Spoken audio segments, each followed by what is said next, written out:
Hey guys, tonight we begin with something deeply fascinating, the state of mental health in medieval times. What did it mean to feel anxious, depressed, or simply off? Well, let's just say therapy wasn't covered by the local guild. So before you get comfortable, take a moment to like the video and subscribe, but only if you genuinely enjoy what I do here. And let me know in the comments where you're tuning in from and what time it is for you. It's always fascinating to see who's joining us from around the world. Now dim the lights, maybe turn on a fan for that soft background hum, and let's ease into tonight's journey together. Let's start with the basics. In medieval Europe, your mental health, your moods, your energy, your thoughts, your tendency to cry over burnt porridge was believed to be controlled by a stew of internal fluids. These weren't metaphorical, they were literal bodily juices. And yes, someone somewhere probably tried to measure them. This ancient system came courtesy of the Greeks, specifically Hippocrates and Galen, and it stuck around for centuries, longer than it had any right to. The theory of the four humors claimed your health, personality, and mood were all controlled by the balance of blood, yellow bile, black bile, and phlegm. Each fluid was tied to a personality type. Too much blood? You were cheerful and energetic, until you got annoying and they bled you with leeches. Excess yellow bile made you angry and impulsive. Great for battle, bad for dinner parties. Black bile was associated with melancholy, what we'd now call depression, but back then was a mood imbalance caused by cold and dry conditions and too much sitting around thinking. And phlegm. That was for the slow, the calm, the maybe he's just tired. So, if you were sad, you didn't need therapy, you needed a bucket and a guy with a knife. The preferred cure for emotional distress was bloodletting, a fun little procedure where someone opened a vein and hoped it made you feel better before you passed out. If that didn't work, you might be prescribed laxatives, because obviously when your soul hurts, it's your bowels. Physicians, and we're using that word generously here, would diagnose you by asking probing questions like, do you feel moist or dry today? They might examine your urine, consult the stars, or smell your breath. The conclusion? Always the humors. You were either too hot, too cold, too wet, too dry, or simply too difficult to treat without divine intervention. It's worth remembering that these weren't fringe beliefs. This was mainstream medicine for centuries. So when you imagine a medieval person having a panic attack, don't picture a man with a robe, a chart of fluids, and a very sharp knife saying, let's drain the sad out. In medieval Europe, if you felt off emotionally, mentally, spiritually, and couldn't blame it on sin, demons, or your neighbor's weird bread, there was another obvious culprit: the moon. Yes, that bright glowing orb in the sky was believed to have direct influence over your mental state. The term lunatic didn't come out of nowhere. It comes from luna, the Latin word for moon. And people genuinely believed that too much exposure to moonlight could scramble your brain like an undercooked egg. This wasn't just folk belief either.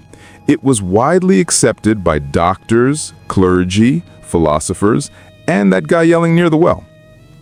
The idea was that the moon, being a celestial body with feelings, could mess with your bodily fluids, especially your brain fluids, which were assumed to slosh around your skull like sad soup whenever the full moon hit just right. People who acted strangely around the time of a full moon weren't considered stressed, overwhelmed, or neurodivergent. They were just moonstruck. Some were even locked away temporarily until the lunar cycle passed, which was medieval healthcare's version of wait it out.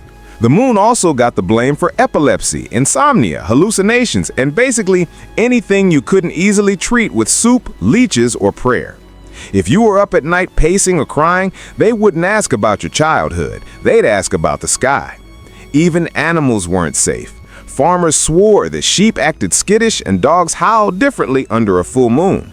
And if your ox kicked over a cart or your pig ran off into the woods, someone was bound to mutter, "The moon's up to something."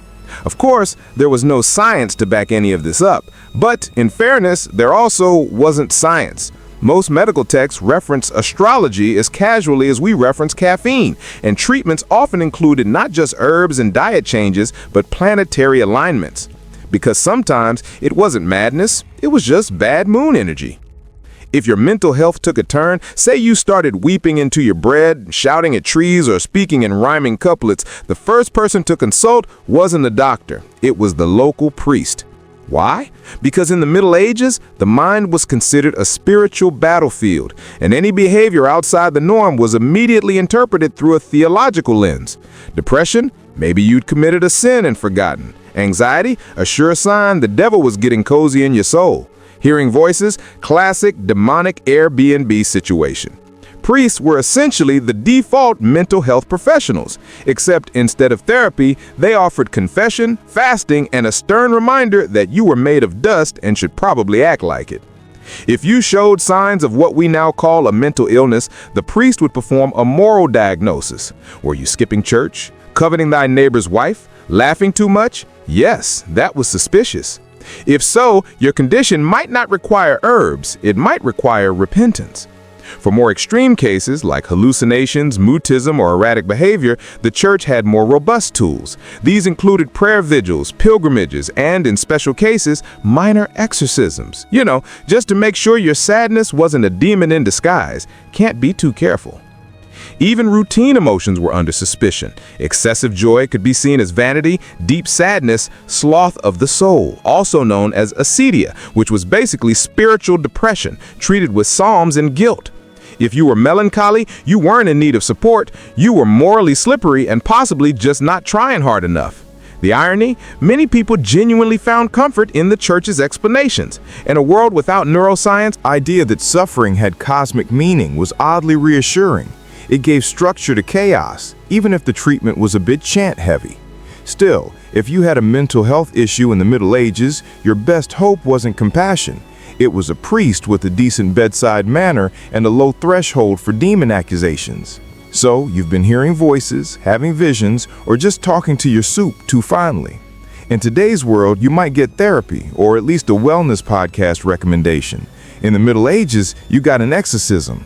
Yes, the preferred treatment for many mental disturbances was not medication or rest, but a firm and theatrical spiritual eviction. The logic was simple. If you were acting weird, it probably wasn't stress or trauma. It was Beelzebub making himself at home behind your eyeballs, and he wasn't paying rent. Exorcisms came in two varieties, the minor kind, which was basically an intense prayer circle with holy water and muttering, and the major kind, which was more of a live performance with a cast of one very nervous patient, one heavily robed priest, and a backup choir of concerned monks humming in Latin. The rituals varied, but the essentials remained consistent: chanting, reading scripture, signs of the cross, relics, and occasionally yelling things like, "Depart, foul spirit," directly into your face. If you happened to flinch, that was seen as evidence it was working. If you didn't flinch, they just chanted louder. Some records describe afflicted people being tied down, sprinkled with salt, or forced to drink holy water. Others were made to fast for days beforehand, which, to be fair, could drive anyone to strange behavior. One unfortunate soul reportedly had demons smoked out of his ears using burning sage, frankincense, and what we assume was a deep misunderstanding of ventilation. And if none of that worked, you were either deemed beyond help or tragically misdiagnosed as simply being naturally wicked. Not all exorcisms were terrifying, though. In many villages, they were communal events where people gathered in the town square to witness a good old-fashioned supernatural showdown. Think of it as medieval spiritual theater, part religious ritual, part entertainment, part neighborhood gossip starter. But in truth, most people who underwent exorcisms weren't evil. They were just overwhelmed, traumatized, neurodivergent, or lucky enough to have a panic attack near a bishop. Let's say you weren't quite disturbed enough for an exorcism, but still deeply troubling at dinner. You wept for no reason, forgot your own name on occasion, or spent a bit too long staring at firewood philosophically. In this case, your treatment wouldn't involve ropes or shouting, just a lot of praying, possibly while being locked in a room. This was known in some circles as the gentle approach to mental health. You'd be told that your condition was spiritual in origin and could be overcome through self-reflection, discipline, and of course, relentless repentance. Essentially, medieval mental health care boiled down to, have you tried feeling bad about it? The logic was that suffering purified the soul. So if you were already suffering mentally, clearly you were halfway there. Monks and nuns, some genuinely compassionate, others just chronically overworked, might guide you through periods of meditative silence, prayer, vigils, fasting, and sleeping on uncomfortable surfaces until either the devil left or you forgot what happiness felt like. Some people voluntarily entered monasteries as a kind of medieval retreat center.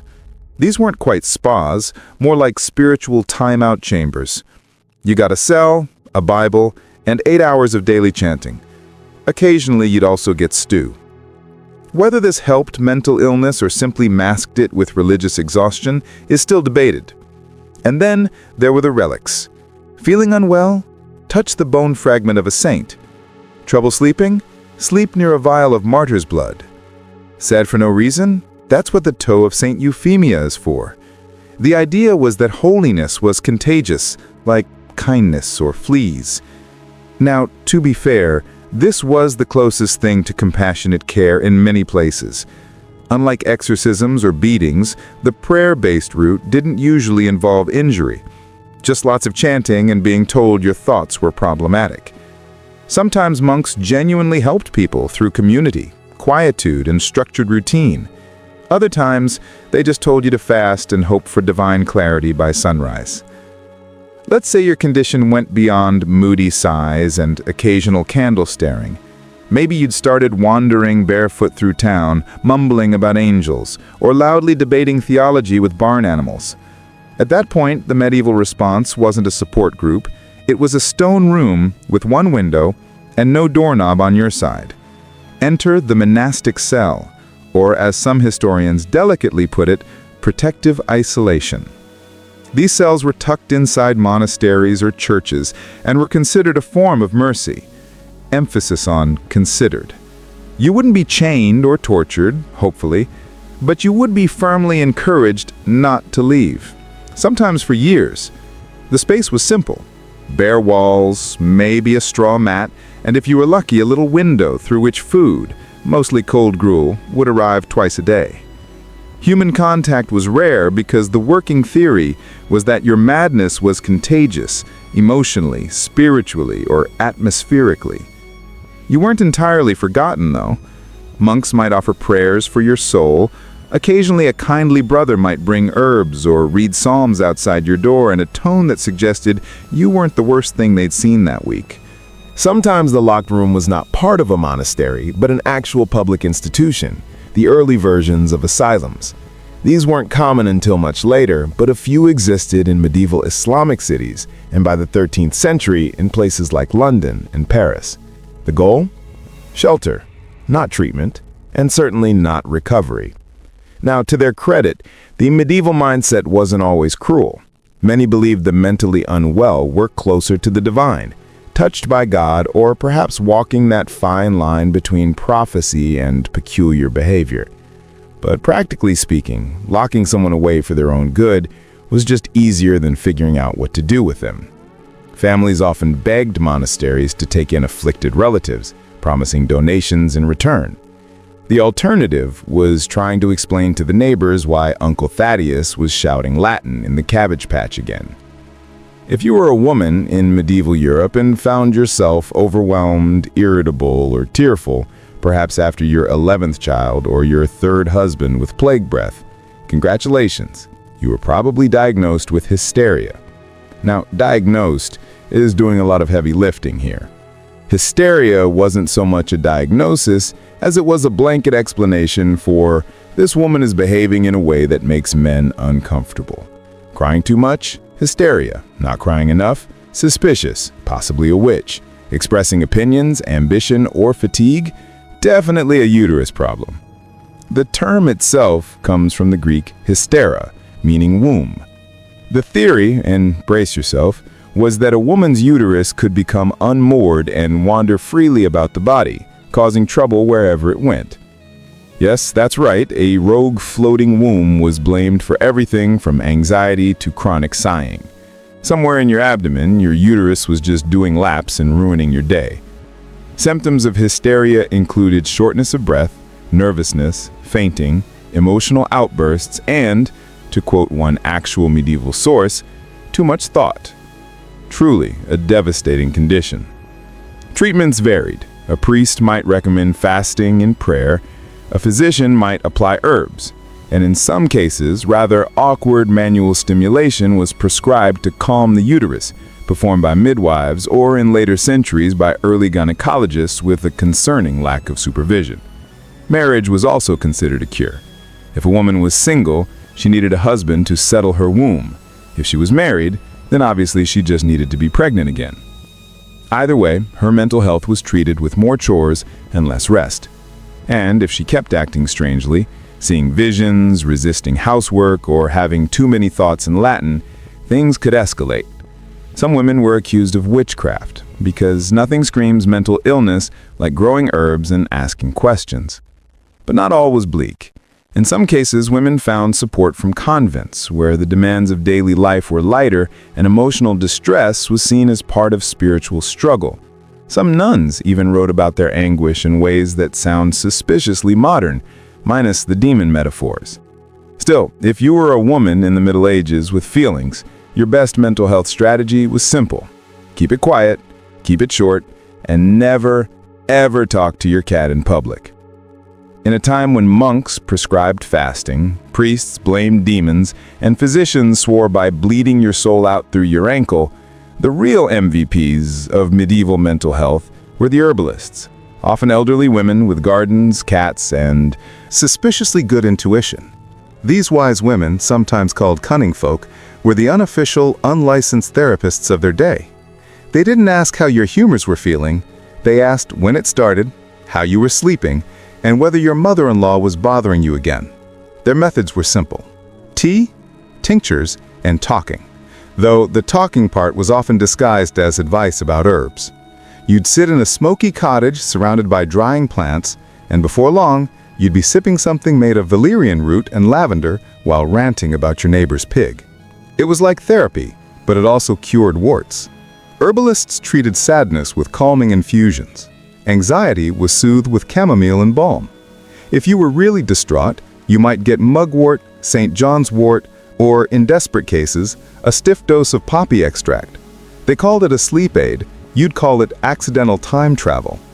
Most of these women weren't formally educated, but their remedies were rooted in generational knowledge, observation, and something modern medicine likes to call actually listening to the patient, which unfortunately also made them suspicious to everyone else. The church viewed them as threats. After all, they operated outside the religious system, didn't quote scripture, and didn't insist every problem came from sin. Some towns quietly appreciated them. Others accused them of witchcraft if they got too popular, too effective, or too confident in public. Still, they were often the only source of comfort for people suffering from what we'd now call depression, trauma, or plain old burnout. If you were lucky, your village herbalist knew how to blend calming herbs, light a protective candle, and tell you that no, you weren't cursed, you were just tired and underappreciated. Were their treatments perfect? Of course not. Sometimes they rubbed onions on your feet. But compared to being locked in a stone room or yelled at by a monk holding a goat skull, the herbalist's approach was practically holistic luxury. So far, we've covered prayers, isolation, and a charming herbalist with an herbalist's license issued by no one. But medieval mental health had one more tier of solutions, the truly imaginative ones, the kind that made you wonder if the physician was just winging it based on dreams and pantry contents. Let's begin with the dead owl treatment. Yes, if you were plagued by sadness or excessive thoughts, one popular remedy was to tie a dead owl to your head. It was believed the owl, a symbol of wisdom, would absorb the confusion or melancholy through your scalp. In practice, it mostly absorbed flies. Feeling particularly anxious? Try powdered emeralds. That's right, jewel dust. Physicians recommended grinding actual gemstones and rubbing the sparkly remains on your chest, or consuming tiny amounts. Not only did it not work, it was a great way to ruin both your digestive tract and your jewelry collection. Then there were the cures involving astrology, which were less a medical and more vibe check from the stars. A patient's mental disturbance might be blamed on Mars being in a bad mood. Treatment? Wait until Jupiter looked friendlier. One medieval medical manual suggested wrapping the sufferer in wolfskin during a thunderstorm to scare off the madness. Another recommended whispering into the left ear of a black dog and then letting it run away with your sorrow, like a very sad, very hairy therapy courier. You could also find remedies involving smoked herbs stuffed into pigeons, which were then waved near your head. No one's quite sure what this was supposed to do, but it was very aromatic and quite annoying to the pigeon. And if none of that worked, there was always pilgrimage, the all-purpose medieval solution to everything. Pack your sandals, grab a staff, and walk hundreds of miles to a holy site. With any luck, you'd either find spiritual peace or at least get enough blisters to distract from your emotional state. These oddball cures remind us that medieval medicine wasn't entirely malicious, just wildly misinformed, often experimental, and occasionally bird-based. And hey, if nothing else, they gave people hope, which in those days was about as close to Prozac as it got. Every medieval town, big or small, seemed to have that guy. You know the one, dressed oddly, muttering to himself, sometimes blessing chickens, sometimes cursing puddles. The town madman. And strangely enough, society didn't always lock him away or call for holy water. They just let him be. In an age when mental health was misunderstood at best and feared at worst, this was oddly progressive. People with visible mental illness weren't always banished. They were often absorbed into daily life, tolerated like unpredictable weather, or that one goat who thinks he owns the street. The madman, or madwoman, though women were sadly more likely to be accused of witchcraft, held a peculiar place in the medieval social order. Not quite a threat, not quite a joke, and occasionally revered. In some towns, these individuals were even seen as touched by God or given a grudging respect for their unpredictability. If they spouted cryptic phrases while staring into the sun, people assumed it was divine prophecy, or just Wednesday. They were usually given a nickname: Old Will the Wanderer, Mad Meg, Tom Fool. You'll notice these sound suspiciously like pub names, which says a lot about how much people drank while pondering madness. These individuals often lived on the fringes, sleeping in abandoned mills, church porches, or literal barrels, Diogenes style. Townsfolk would sometimes give them food, or shoes, or just a wide berth. Children were told not to stare, which of course they stared constantly. Occasionally, their strange behavior would lead to small acts of charity. A baker might leave out crusts. A blacksmith might repair a bent walking stick. Medieval communities, for all their superstitions, could be surprisingly compassionate, especially when guilt and the fear of eternal damnation were good motivators. But if the madman's behavior got too loud, too violent, or too unsettling, patience ran out. Then came the priests, the isolation, or worse. Tolerance had limits, especially if the afflicted stopped being amusing and started being inconvenient. In modern times, we understand that depression is a complex condition involving brain chemistry, life circumstances, and sometimes just terrible Mondays.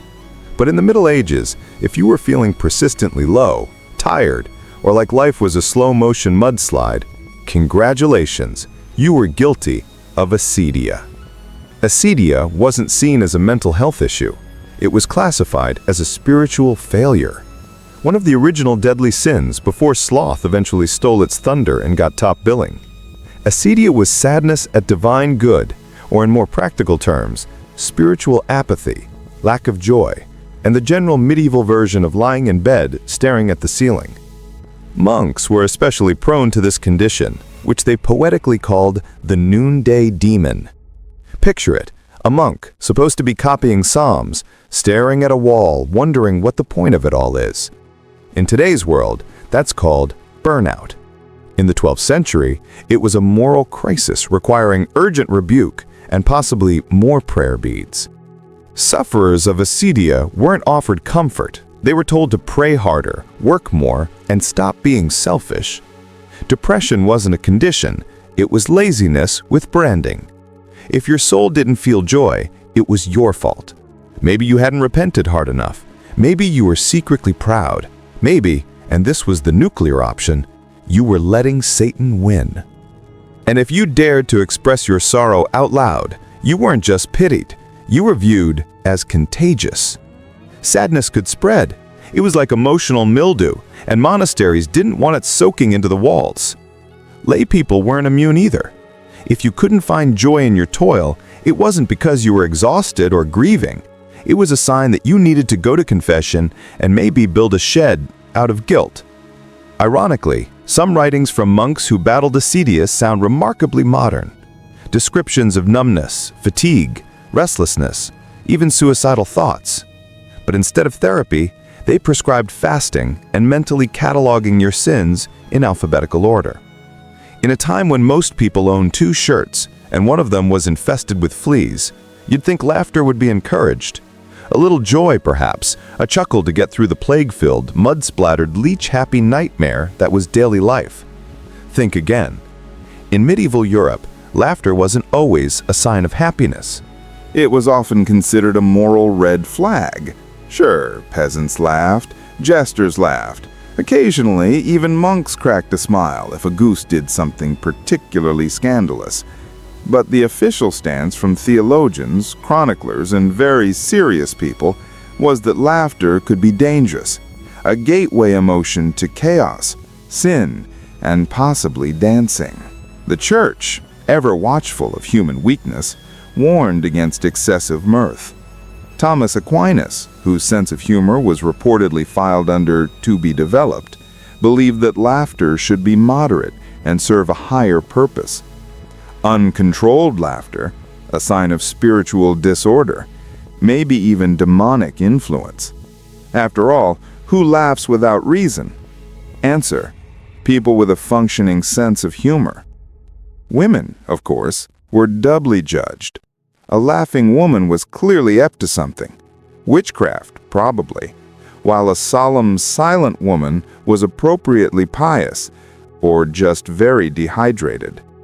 And let's not forget the laughter of the mad. If someone laughed at inappropriate times, say during a funeral or while milking a goat, it wasn't seen as eccentric. It was seen as evidence of mental illness, possession, or both. Involuntary giggling was basically a red flag with a tambourine.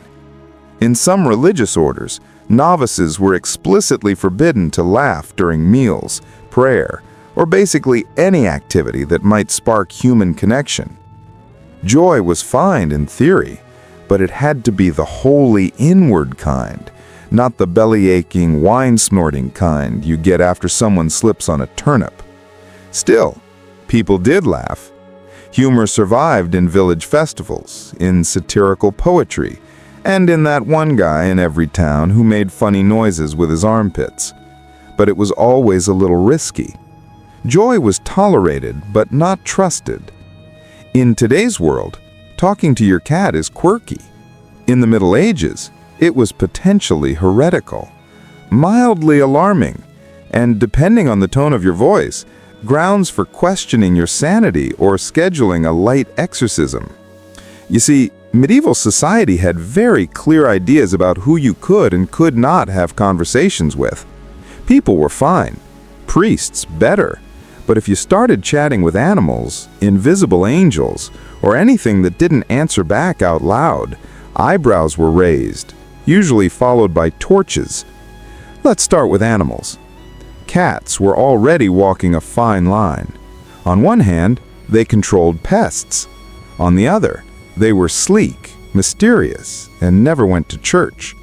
If you confided in your tabby too often, people might assume she was your familiar, sent by the devil to whisper forbidden wisdom about herbal remedies and where your neighbor hid his cheese.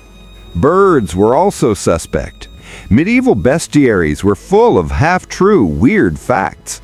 If someone said a crow told them the future, that wasn't poetic, that was treason against sanity. Even dogs, mankind's loyal companions, were acceptable until they started appearing in your dreams, wearing robes and quoting scripture. Then there were the angels, who, according to countless religious texts, were everywhere, watching, protecting, and occasionally delivering ominous messages during thunderstorms. If you claim to see or hear them often, you might be considered saintly. Or if your timing was poor, mad or possessed. The difference often depended on whether you were in a monastery or yelling at clouds in the town square. And of course, imaginary friends. Children got a pass, mostly. But adults, if you claimed to be speaking with invisible beings who gave you instructions, the options were limited. Prophet, lunatic, or future bonfire decoration. There wasn't much middle ground. Interestingly, some mystics, like Hildegard of Bingen, claimed vivid visions and conversations with divine figures, and because they were cloistered, educated, and slightly intimidating, they were tolerated. But if you were a peasant named Bertram who talked to squirrels about theology, you probably weren't writing illuminated manuscripts anytime soon. In the medieval world, mental illness teetered between two extremes. Either you were a walking curiosity or a shameful family secret, and often both, depending on whether the village market was open. Let's start with public spectacle.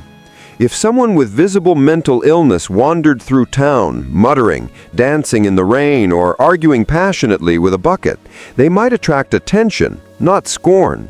In fact, they could become a fixture of village life, like the bell tower or that one goat that always escaped. People would watch, whisper, maybe even laugh, not out of cruelty, well, not always, but out of a weird blend of amusement and fear. Because deep down, everyone worried. That could be me next week if I get hit on the head or eat spoiled eel pie. In some places, these individuals were known as natural fools, a term that sounds insulting, but was weirdly affectionate by medieval standards. They were seen as innocent, almost childlike, and sometimes believed to have been touched by God, fate, or just a very unfortunate moon phase. You could end up with food, shelter, and a nickname. It wasn't ideal, but in a world without therapy, It beat being locked in a tower. But for families, not so charming. If your relative was quietly struggling, maybe depressed, withdrawn, or plagued by what we'd now call anxiety, it was often handled as a private matter, which in medieval terms meant don't talk about it, ever. Shame was a powerful social currency, and a troubled mind in the household could reflect poorly on the whole lineage. Some families kept afflicted members hidden. Others sent them to monasteries or pilgrimage routes, hoping divine geography would work where herbal tea had failed. In some sadder cases, people were disowned entirely, especially if they were seen as disruptive, or worst of all, embarrassing at weddings. Public mental health care barely existed. Shame filled the gap where support systems should have been. No clinics, no community outreach, just a mix of whispered prayers and pretending everything was fine. By the end of the Middle Ages, somewhere around the late 15th century, give or take a plague, things started to shift. Not quickly, not gracefully. But if you squinted hard enough, you could spot the early signs of humanity inching toward compassion, one confused scholar at a time. For one, philosophy and science began to sneak into the conversation. Thanks to Arabic medical texts preserved and translated in places like Spain and Sicily, Western Europe was reintroduced to ancient Greek thinkers who, while not exactly modern psychologists, had at least considered that the human mind wasn't just a demonic puppet show. Scholars started to flirt with the idea that madness could stem from imbalances in the body, not just sins or sorcery. Physicians began to write treatises discussing melancholy and mania with slightly fewer biblical quotes and slightly more anatomy. Don't get excited, treatments still involve things like apply leech to temple, but at least people were reading. At the same time, the idea of charitable care began to evolve. In cities like Valencia and Cairo, early hospitals started to separate out patients with mental disturbances from general wards. Some even offered gardens, music, and gasp, conversation. It was still far from dignified, but better than being yelled at by a priest while tied to a goat post. The printing press didn't hurt either. With more access to books, ideas about the mind began to spread faster than syphilis at a midsummer fair. This helped plant the seeds for the Renaissance, when mental illness began its long uphill climb from "you're cursed" to "you might need support." Of course, not everything changed. People still feared what they didn't understand, and the line between madness and mysticism remained as thin as a monk's bedsheet. But the groundwork was laid. Slowly, the mad were no longer seen solely as vessels of sin or divine wrath. They were, in a radical twist, beginning to be seen as human, fallible, suffering, and worthy of care. Not hugs, though. That would come centuries later. From the outside, noble life looked divine. Perfumed corridors, diamond-encrusted attire, servants waiting on every whim. Whether at Versailles or within the imperial walls of Kyoto, nobility projected an illusion of perfection, elegance frozen in time like a portrait. But what the public didn't see was the suffocating reality beneath the powdered faces and rigid etiquette. For many nobles, this life of luxury was less like heaven and more like a velvet-lined prison. Every aspect of a noble's day, from when to rise to how to fold a napkin, was dictated by unwritten rules or ceremonial codes. In France, nobles were expected to perform the lever ritual each morning, where courtiers would literally line up to watch the king get out of bed. Participation wasn't optional. If you weren't seen in the right rooms at the right hours, rumors spread, your influence shrank, your enemies smiled. And at Versailles, losing social capital was often deadlier than losing money. Across the world, in Japan, court nobles in Kyoto faced a different but equally suffocating script. The high and elite were expected to master poetry, calligraphy, music, and the subtle art of aloof expression. Every word, every bow, every sleeve movement was political theater, and failure to perform correctly, social suicide. Even leisure was performative. A ball wasn't just a party, it was a test of alliances. A walk in the garden might be a silent battlefield of glances and veiled insults. You weren't simply living your life, you were playing a role in an eternal play where the audience was everyone, and the stakes were your legacy. And yet, few nobles escaped, because the very privileges that made them admired also kept them chained. Inheritance laws, arranged marriages, debt obligations, and the constant surveillance of rivals meant they rarely had control over their own fates. Behind the closed doors of their manor houses, many nobles experienced mental decline, quiet rebellion, or spiritual despair. But in public, they smiled. Always smiled. This was the great paradox of noble life. The more prestige you had, the less freedom you possessed. They were born at the top, but often died without ever living for themselves. When you picture a nobleman striding through Versailles in silk stockings or a lady gliding down a staircase in pearls, the last thing you imagine is debt collectors. But behind all the glamour, a surprising number of nobles were financially drowning. It turns out that maintaining the illusion of wealth was more expensive than actual wealth itself. At Versailles, appearances were everything. A noble might spend more on laces than a peasant might earn in a year. Costs remained. Some took side jobs, yes, actual jobs, in poetry schools or estate management to keep up appearances. But admitting financial hardship was a dishonor, so debts piled in secret. The lesson? Nobility wasn't about financial stability, it was about the performance of wealth. And often that performance came at a soul-crushing cost. Scandal was the unofficial second language of the nobility. Affairs, duels, secret children, whispered betrayals. The more polished the public image, the dirtier the private truths. Nobles had power, prestige, and privilege, but what many of them didn't have? Restraint. In Versailles, courtiers lived in such close quarters that privacy was nearly non-existent. And yet, illicit liaisons flourished. Queen Marie Antoinette was endlessly accused of romantic entanglements, whether with Swedish nobles or her inner circle of ladies. Many of these rumors were false, but they stuck because everyone knew someone who was doing exactly that. The court practically ran on gossip, and scandal wasn't just tolerated, it was currency. Your name in someone else's bedroom could either elevate your influence or ruin your bloodline. Meanwhile, over in England, aristocratic reputations were shredded in salons and gambling houses. Lord Byron, for example, was rumored to have fathered children with his half-sister. That didn't stop him from being a celebrity, but it cast a long shadow over his noble status. Nobles were expected to have mistresses, just not too many, and definitely not the wrong a new waistcoat or ball gown than on maintaining an entire estate. Why? Because fashion was currency. If you didn't keep up, you vanished politically, socially, and eventually financially. Courtiers would gamble enormous sums, not just at cards, but on horses, land speculation, and high-stakes alliances. Many nobles mortgaged ancestral estates to fund one more season of social relevance. And the king didn't help. Louis XIV in particular kept nobles close, not just physically, but economically. He encouraged extravagant spending at court to keep them dependent, distracted, and loyal. A ruined noble was a controllable noble. In England, the aristocracy wasn't much better off. During the Georgian era, lords and ladies often lived in opulent townhouses in London, financed entirely on credit. Tailors, wine merchants, and milliners were expected to wait months, sometimes years, for payment.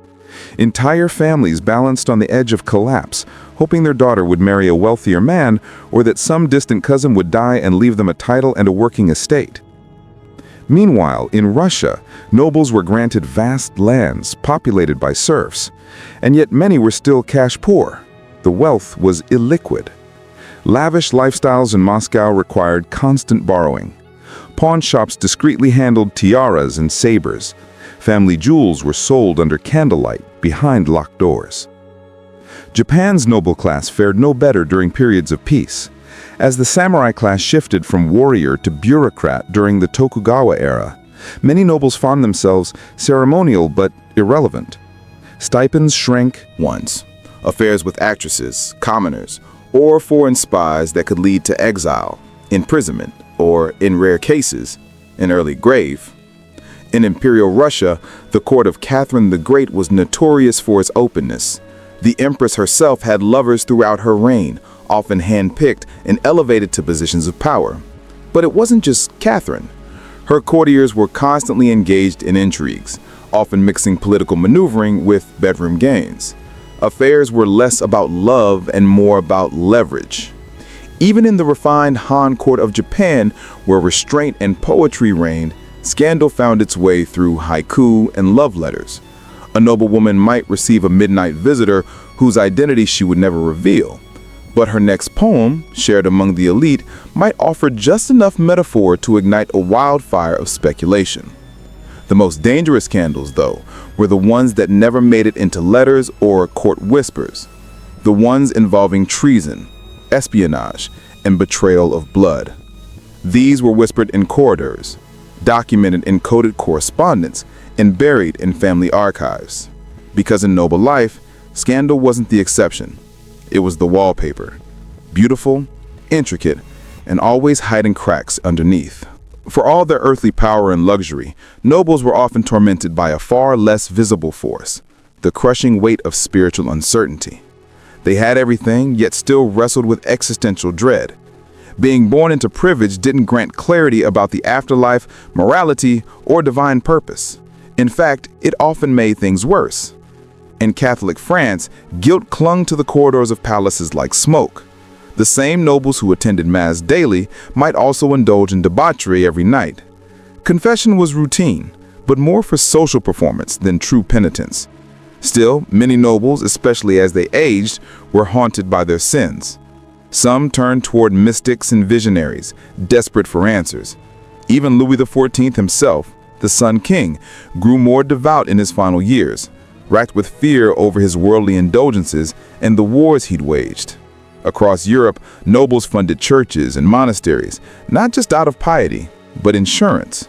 In their minds, a new chapel might buy them a cleaner conscience.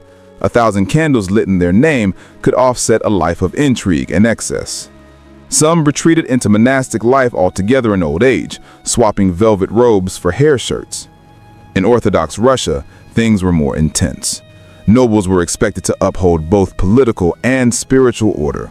Yet many wrestled with doubt, especially during the turbulent reigns of czars, who declared themselves chosen by God, even as they ordered purges.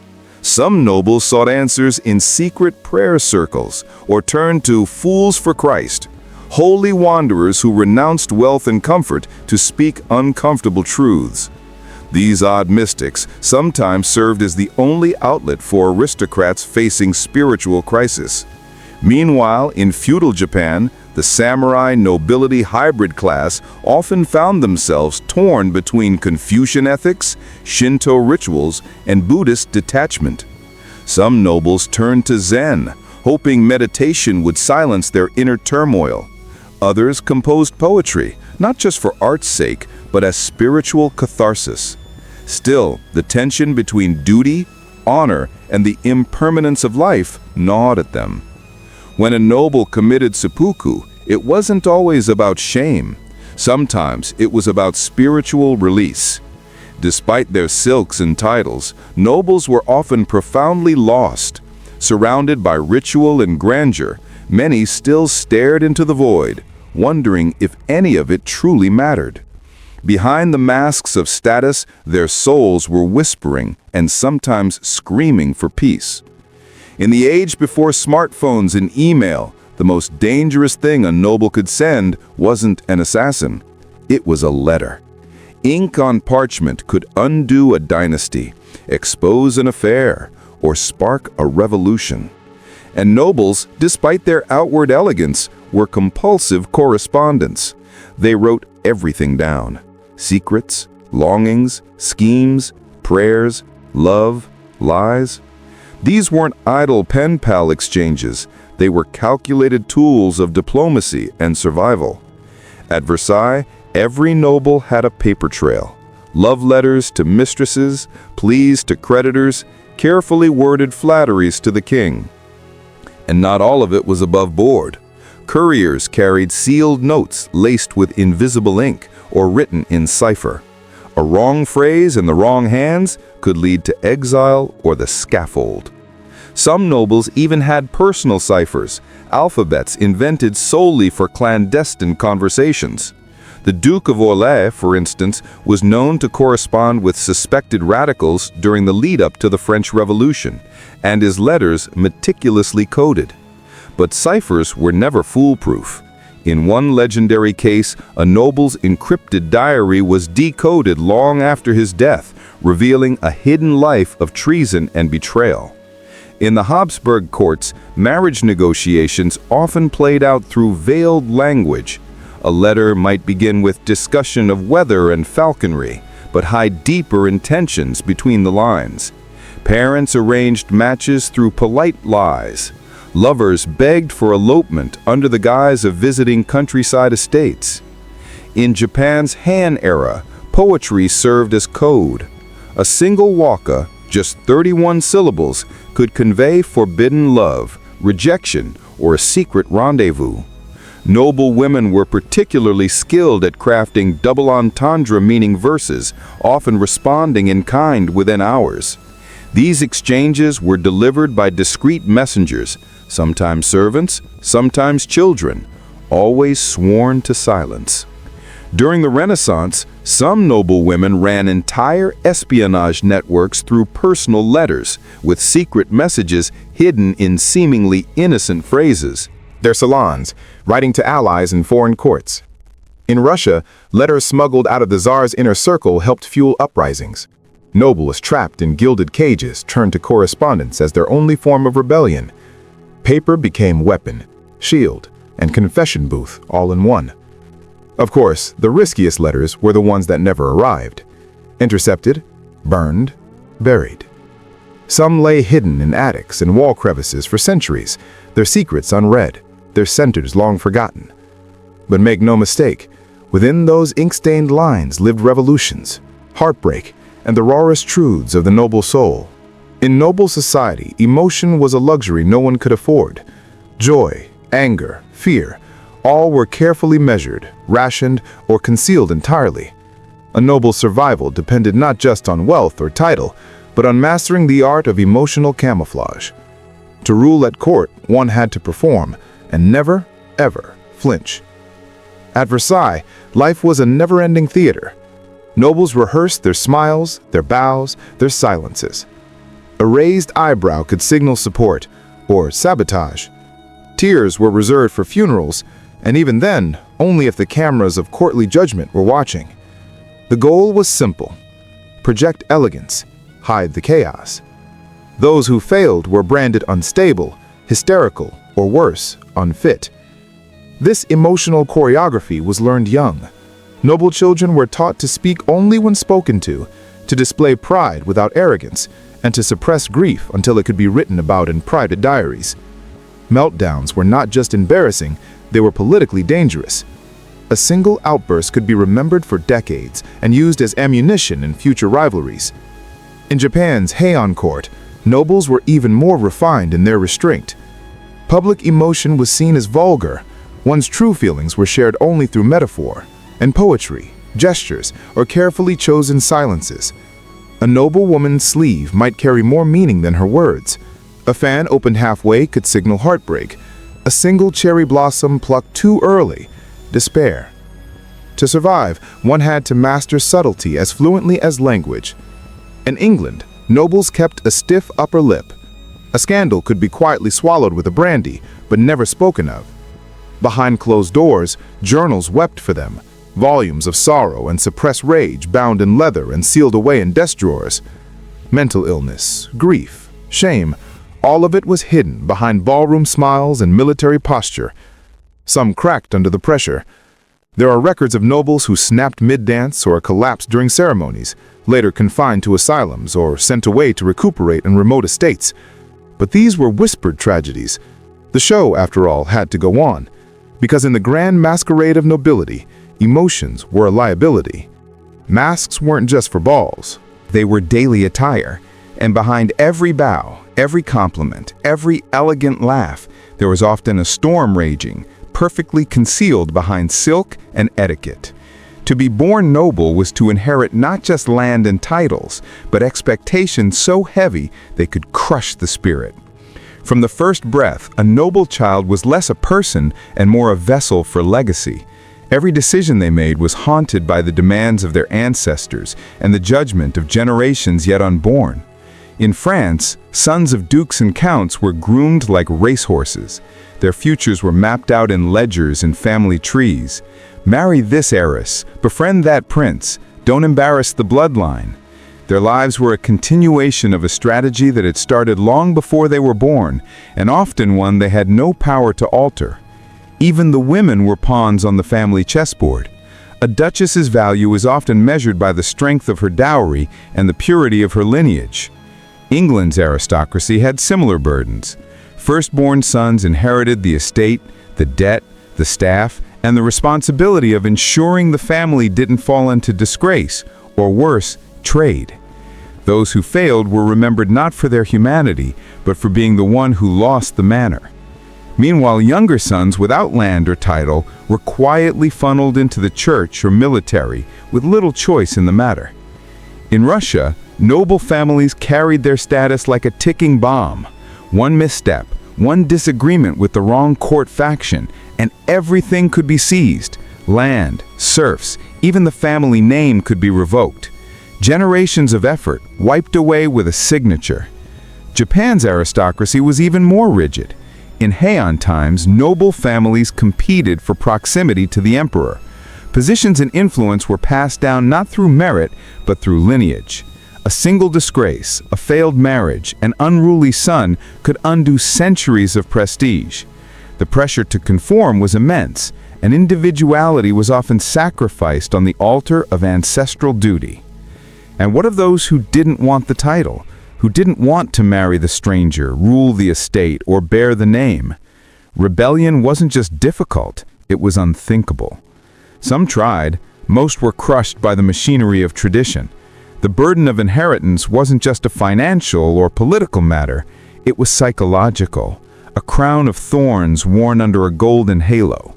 To be noble meant to be chained to a legacy, whether you wanted it or not. Not all nobles followed the script. Beneath layers of etiquette and centuries of family pressure, some cracked, and others resisted. But rebellion among the nobility wasn't always dramatic. There were no peasant uprisings here, no flaming torches, just quiet, subversive acts tucked into corners of palaces, hidden behind locked doors, or disguised as tradition.